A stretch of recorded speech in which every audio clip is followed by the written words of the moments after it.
दोस्तों financial year 25-26 की ITR file करना अब स्टार्ट होने वाला है, यानी 31 मई 2026 के बाद फाइनेंशियल ईयर 25-26 की आईटीआर फाइल करना शुरू हो जाएंगे। तो दोस्तों यहाँ पर गवर्नमेंट ने काफी चेंजेस किए हैं आईटीआर फाइल करने के दौरान। दोस्तों लोग क्या करते हैं, जब भी अपनी प्रेजेंटम इनकम दिखाते हैं, यानी कि जो व्यक्ति जिनकी टर्नओवर कम है और सपोज दैट उनका कुछ पैसा बैंक अकाउंट में आया है और कुछ पैसा कैश में आया है, यदि जो भी पैसा कैश में आता है तो वहां पर हमें 8% एनपी दिखाना होता है, और जो पैसा हमारे बैंक अकाउंट के अंदर आता है तो उस पैसे में हमें 6% के हिसाब से अपना एनपी यानी कि नेट प्रॉफिट दिखाना होता है। लेकिन यहाँ पर बैलेंस शीट हमें फाइल करने की कुछ पॉइंट्स में नीड होती है, कुछ पॉइंट्स में नीड नहीं होती है, यानी कि कुछ ऐसे एग्जाम्पशन है गवर्नमेंट के द्वारा, कुछ ऐसी लिमिट्स हैं जिनमें हमें बैलेंस शीट दाखिल तो करनी है, लेकिन कुछ ही पॉइंट्स बैलेंस शीट के में दाखिल करनी होती है, जैसे कि क्रेडिटर्स होते हैं, डेटर्स होते हैं, इन्वेंट्री होती है और cash in and bank balance. ये सारी चीजें हमें अपने बैलेंस शीट में हमें डालनी होती है। तो दोस्तों अब गवर्नमेंट ने यहाँ पे चेंज किया है,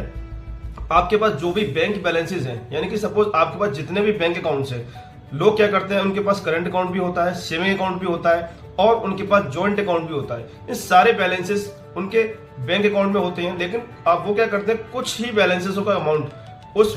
बैलेंस शीट में शो करते हैं। जैसे करंट अकाउंट का वो सोच लेते हैं कि करंट अकाउंट का जो बैंक बैलेंस है उसे हम अपनी बैलेंस शीट में दाखिल करेंगे और वही अमाउंट हमारे लिए मैंडेटरी है। लेकिन अब गवर्नमेंट ने चेंज कर दिया कि आपके पास जितने भी बैंक अकाउंट्स हैं तो आप उन सभी बैंक अकाउंट्स के बैलेंसेस का टोटल करेंगे और उसके बाद उस बैलेंस को अपनी आईटीआर की बैलेंस शीट में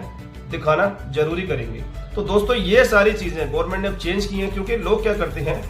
उनकी इनकम तो 5 लाख है लेकिन उनका bank balance income tax department को दिखाई दे रहा है 50 लाख रुपए। तो वह समझते हैं कि 50 लाख रुपए का बैलेंस इनके बैंक अकाउंट में और इनकी इनकम केवल 5 लाख रुपए है। तो क्या ऐसा पॉसिबल है कि बैंक अकाउंट में पैसा ज्यादा है और इनकम जनरेट कम हो रही है? तो ये सारी चीजें गवर्नमेंट को दिखाई देती हैं। यदि आप अपने बैंक बैलेंसेस को आईटीआर में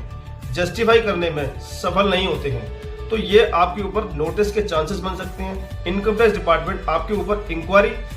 बिठा सकता है और आपके ऊपर जांच बिठा सकता है कि आपने ये पैसा कहां से आया। यदि आपका इनकम सोर्स ऐसा है जिस पर किसी प्रकार का कोई भी इनकम टैक्स नहीं बनता है तो आप डिपार्टमेंट को जस्टिफाई कर देंगे इस पर कोई भी इनकम टैक्स नहीं था, इसी वजह से हमारे जो बैंक बैलेंस है वो ज्यादा है और हमारी इनकम कम है। यदि आप किसी भी तरीके से अपना जस्टिफिकेशन नहीं दे पाते हैं और आपकी इनकम ज्यादा दिखाई देती है और आप अपनी इनकम को छुपा रहे हैं, यानी कि डिस्क्लोज नहीं कर रहे हैं अपनी आईटीआर में, तो डिपार्टमेंट आपको नोटिस भेजेगा और इंक्वायरी करेगा। तो दोस्तों यदि आप कोई भी बैलेंस अपनी आईटीआर में नहीं दिखा रहे हैं तो इस बात का विशेष रूप से ध्यान रखें, सारे बैंक बैलेंसेस का अपनी आईटीआर में सही तरीके से जवाब दें और अपने इनकम सोर्स को जरूर दिखाएं ताकि आपकी इनकम सही तरीके से डिक्लेयर हो सके।